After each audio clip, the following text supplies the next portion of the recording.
நான் நினைக்கிறேன் இந்த உளவியல் ரீதியாக இந்த ஏழை பெண்களுக்கு ஒரு பாதிப்பு இருக்குன்னு நினைக்கிறேன். என்ன, நம்ம ஏழையாக பிறந்துட்டோம், அதனால இவங்க பணக்கார ஆயிட்டாங்க, இவங்களை நம்ம வஞ்சம் பண்ணணும், இவங்க நிம்மதியாக இருக்கக்கூடாது அப்படின்னு நினைக்கிறாங்களான்னு தெரியல. தயவுசெய்து இந்த உளவியல் துறையில் தேர்ச்சி பெற்றவங்க இதுக்கான காரணத்தை கொஞ்சம் நீங்கள் சொன்னீங்கன்னா நல்லாயிருக்கும். ஏன் இவங்க இப்படி பண்ணுறாங்க?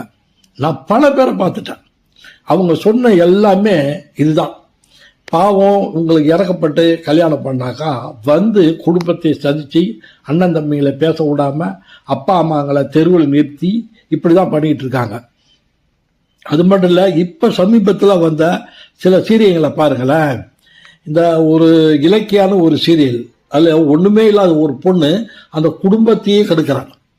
இதெல்லாம் நம்ம மற்றவங்கள்ட்ட கேட்க